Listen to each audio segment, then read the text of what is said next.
So welcome to all of you. दोस्तों, आज Nifty करीबन पौने 700 पॉइंट निफ्टी जो है करेक्शन देख करके बंद हुआ। बाजार बहुत बड़ा फॉल देखने को मिला इंडेक्स के अंदर। ठीक है, और एक टाइम था जब हम लोग बाहर के इंडेक्सेस को बिल्कुल नहीं देखते थे, सिर्फ अपना इंडियन मार्केट ही देख के सो जाते थे। लेकिन मुझे वो भी समय याद आ रहा है जब 2008-2010 में केवल बाहर के इंडेक्सेस को देख के ही लोग ट्रेड किया करते थे। आज मुझे ऐसा क्यों लग रहा है कि वो समय जो है वो वापस लौट के आ रहा है। जहाँ पे भी टीवी न्यूज़ चैनल्स में देखें या सोशल मीडिया पे देखें तो एक ही खबर चल रही है, इसराइल और ईरान का युद्ध छिड़ा हुआ है, इनमें बहुत भयानक जो है युद्ध होने वाला है। अरे भाई, 8-9 महीने से चल रहा है वो किस्सा, ऐसा नहीं है।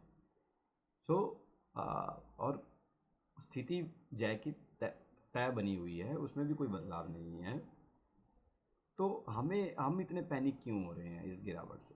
क्या हम ये भूल गए हैं कि हमारे हमारे पैन इंडिया जो अभी डीमैट अकाउंट का पेनिट्रेशन है वो 6 गुना बढ़ चुका है? क्या हम ये भूल गए हैं कि म्यूचुअल फंड में जितना पैसा अभी इंजेक्ट हो रहा है वो अभी अभी भी बहुत बड़ा सरप्लस अमाउंट जो है म्यूचुअल फंड हाउसेस के पास पड़ा है, राइट? सो और क्या हम ये भूल गए हैं कि F I I D I आई की पार्टिसिपेशंस जो हैं वो हमेशा मार्केट में मजबूती का काम करती रही हैं। सो दोस्तों, overall the picture is about Indian market that is too much strong, right? ये सब इंडेक्सेस देख करके अब हमें जो है अपने साथ एक कोई बीमारी नहीं पालनी है बेसिकली। नो डाउट, मैं ये नहीं कहता हूँ कि ग्लोबल क्यूज़ को जो है हम इग्नोर कर दें, राइट? हम लोग जो ग्लोबल में जो अभी वर्ल्ड वॉर का स्थिति थोड़ा सा बना हुआ है, काइंड ऑफ दो देशों के बीच में जो वॉर छिड़ा हुआ है। सो पॉइंट इज़ कि उसको वर्ल्ड वॉर तो नहीं कह सकते, क्योंकि वर्ल्ड वॉर जो है वो दो से ज़्यादा कंट्रीज़ में जब वॉर कोई छिड़ता है तो उसको वर्ल्ड वॉर कहा जाता है। तो अभी दो कंट्रीज़ के बीच में ही वॉर छिड़ा हुआ है, तो ये कोई वर्ल्ड वॉर तो नहीं है, राइट? तो हम स्थिति इतनी चिंताजनक इंडिया में नहीं है, वहाँ बाहर के देश जो उनके आसपास के देश हैं वहाँ पे है। जैसे स्विट्ज़रलैंड की बात करें, वहाँ पे मार्केट बहुत बुरी तरीके से गिरा हुआ है। अमेरिका का जो है पार्टिसिपेशन युद्ध में जो है किस तरीके से देखने को मिल रहा है, हथियार मुहैया करा रहा है या अपनी सेना की मदद दे रहा है, तो वहाँ के इंडेक्सेस पे भी बहुत ज़्यादा बुरा असर देखने को मिल रहा है। सो पॉइंट इज़, हमारा इंडिया तो बहुत ज़्यादा दूर है यार ईरान और इसराइल के युद्ध से, राइट? और हमें तो जो हमारी जो कंजप्शन है क्रूड ऑयल की, वो भी हमारी रूस से पूरी हो जा रही है। सो पॉइंट इज़, ओवरऑल अगर आप स्ट्रक्चर देखेंगे ना इंडियन स्टॉक मार्केट का, तो वो इन चीज़ों से मुझे नहीं लगता कि हिलने वाला है अभी। ठीक है, और ये मेरा ऐसा कोई विश्वास नहीं है, ये बेसिकली प्रैक्टिकली जो सच्चाई है ना ग्राउंड पे, वो उसी के बारे में मैं जिक्र कर रहा हूँ यहाँ पे। तो चलिए बात करते हैं, मुद्दे की बात करते हैं। तो मुद्दे की बात ये है कि जो ग्लोबल इंडेक्सेस देख देख करके हम लोग ये आज अनुभव कर रहे हैं कि यार बाज़ार गिर ना जाए, बाज़ार में ये ना हो जाए, बाज़ार कहीं निफ्टी जो है और ज़्यादा 10% 20% करेक्शन ना हो जाए। देखिए, होने को कुछ भी हो सकता है बाज़ार में, राइट? उसके उसके ऊपर कोई प्रतिबंध नहीं लगा सकता, उसको कोई रोक नहीं सकता। ठीक है, और वो आपके और मेरे सोचने से कुछ नहीं बदलेगा उसमें। जो होना है वो तो होना ही है। बट पॉइंट इज़, अभी ओवरऑल जितना मार्केट अभी 25,000 तक जो अभी पिछले हफ्ते ही गया है, अगर उसमें 4 या 5% का करेक्शन आया है, अरे तो भाई वो करेक्शन तो अगर आप देखें, निफ्टी ने हर बार ही वो करेक्शन लिया है यार। आप देखिए बाज़ार में यहाँ पे क्या हुआ है, यहाँ पे कितने परसेंट करेक्शन आया? तो क्या यहाँ पे इसराइल का युद्ध छिड़ा था क्या? नहीं हुआ ना। अब यहाँ पे देखिए, अब कितना परसेंट का करेक्शन आया? 4.5% का करेक्शन आया। तो अभी अगर आप निफ्टी में देखें तो कितने परसेंट का करेक्शन आया? 4.5% का करेक्शन आया। तो इसमें कोई घबराने वाली बात थोड़ी है यार मार्केट के अंदर। और हमारी इंडियन मार्केट में जो करेक्शन आया था, अगर हम बात करें, 8% का करेक्शन आया था एक ही दिन में। हाँ, ये घबराने वाली बात जरूर थी। ठीक है ना? तो इतना पैनिक होने की ज़रूरत नहीं है, इतना बहुत ज़्यादा बौखलाहट पैदा करने की भी ज़रूरत नहीं है। बाज़ार में अभी कुछ भी नहीं है। देखिए, हर जगह पे 4-4% का करेक्शन बाज़ार ने लिया, हर जगह पे लिया, हर प्लेस पे लिया, आप देखते रहिए।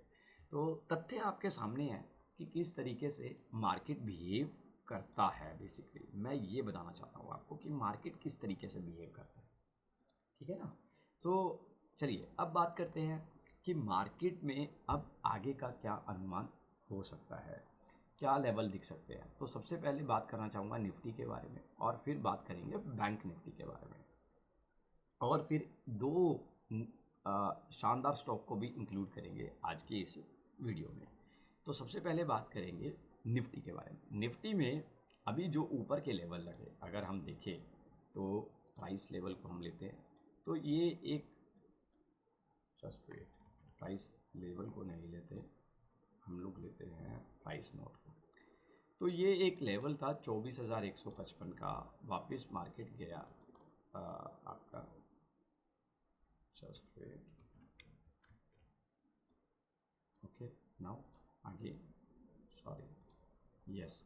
तो 24,155 के आसपास मार्केट ये लगा था, फिर गया 850, फिर वापस से आया था मार्केट नीचे इसी लेवल को रीटेस्ट करने, और फिर वापस से ऊपर गया और एक नया हाई बनाया था, जिसको हमने ब्रेकआउट का नाम भी दिया था, लेकिन वो फॉल ब्रेकआउट निकला और बाज़ार वापस से अंदर घुस गया यहाँ पे रेक्टेंगल के अंदर। तो अब मार्केट में जो, अगर हम देखें आज की क्लोजिंग 24,070 के आसपास की क्लोजिंग, तो अब मार्केट कैंडल हालांकि यहाँ पे ब्रेकआउट कर रही है, दिख रही है, यहाँ पे बड़ी तेज़ी के साथ तोड़ा है इसको रेक्टेंगल को, जो कि एक थोड़ा सा पैनिक करने वाली स्थिति तो बनती है, इसमें कोई डाउट नहीं है। लेकिन हमारा इंडियन मार्केट काफ़ी स्ट्रांग है एज ऑफ नाउ, मुझे पिक्चर बहुत इतनी क्रिटिकल नहीं है। हाँ, एक कंडीशन ज़रूर यहाँ पे अप्लाई करना चाहूँगा कि भाई बाज़ार जो है ना, वो गैप अप खुलना चाहिए, तभी बढ़िया रहेगा, तभी एक अच्छा साइन मिलेगा हमें कल के बाज़ार के बाद, कि अगर बाज़ार गैप अप खुला तो तभी आगे काम करने का मज़ा है। लेकिन अगर बाज़ार गैप डाउन खुलता है तो भाई थोड़ा सा चिंताजनक वाली स्थिति बन सकती है, बाज़ार में और सेलिंग आ सकती है और अच्छी खासी सेलिंग देखने को मिल सकती है। तो ये हुआ निफ्टी के बारे में बात। ओवरऑल ट्रेंड जो है वो भूलिए मत, ओवरऑल ट्रेंड काफ़ी अच्छा पॉजिटिव है, ठीक है। अगर उसमें कुछ सेलिंग आया है तो नो डाउट वो सेलिंग देखना, अभी निर्णय लेना नहीं बनता कि वो सेलिंग कंटिन्यू रहेगा रहेगा रहेगा, ऐसा नहीं बोल सकते। अभी निर्णय लेना बनता ही नहीं है जब तक वहाँ से करीबन करीबन कुछ लंबा टाइम पीरियड ना देख ले, तब तक अभी बिल्कुल भी घबराने की ज़रूरत नहीं है, पैनिक होने की ज़रूरत नहीं है। चलिए बैंक निफ्टी पे बात करते हैं। बैंक निफ्टी का जो एक्चुअली ग्राफ है वो ठीक नहीं है एक्चुअल में। देखिए 50,000 के पास नो डाउट, पहले 50,400 के पास सपोर्ट थी, और फिर 50,000 के आसपास की सपोर्ट थी जो मार्केट ने मेंटेन की, और बाज़ार ने इसके ऊपर जाके के 50,000, एक बार तो दिन में 50,500 तक भी बैंक निफ्टी गया, लेकिन अंत में क्लोज हुआ 50,100 के पास। सो बैंक निफ्टी की अगर बात करें, थोड़ा सा यहाँ पे चार्ट जो है वो बड़ा अजीब सा शेप बना रहा है, ये देखिए। तो ये शेप जो है ना, वो करीबन ऐसा भी हो सकता है। तो ओवरऑल यहाँ पे बैंक निफ्टी में जो अभी ट्रेंड इंडिकेट होने की संभावना यहाँ पे लग रही है, वो मंदे की तरफ लग रही है। तो थोड़ा सा यहाँ पे अलर्ट होने की ज़रूरत है बैंक निफ्टी के अंदर, ठीक है। एक चीज़ और करें आप, वो ये कि ये बहुत ज़रूरी है, do not carry any blank open position in futures. ये बहुत ज़रूरी है। आप जब भी पोजीशन को ऐसे समय पे छोड़ के जाते हैं तो हमेशा उसको हेज करके जाएं, प्रॉपर हेजिंग करके जाएं। Do proper hedge your open positions, ये बहुत ज़रूरी है, बहुत ज़रूरी है ये। अगर आपने ऐसा किया ना, तो बिलीव मी, ये मार्केट आपका कुछ भी बिगाड़ नहीं पाएगी, जिस तरीके से आज बहुत बड़ा डाउनफॉल खुला है। ये बहुत ज़रूरी है थंब रूल अप्लाई करना मार्केट में। अगर आपके पास 50 लाख का 1 करोड़ का डीमैट होल्डिंग भी है, तो आप इंडेक्स में सेलिंग करके बहुत ही बढ़िया तरीके से उसको हेजिंग कर सकते हैं। लेकिन हेजिंग किस तरीके से करना है, कब करना है, उसके कुछ रूल्स आपको बनाने पड़ेंगे, आपको खुद से क्रिएट करने पड़ेंगे। अगर आपको कुछ भी हेजिंग के रिगार्डिंग अगर आपको कोई कंसर्न है, तो आप मेरे को भी डायरेक्टली कनेक्ट कर सकते हैं मेरे इस मोबाइल नंबर पे, राइट। तो तो आप मुझे इस नंबर पर कॉन्टैक्ट कर सकते हैं। तो चलिए अब 2 स्टॉक्स देखते हैं।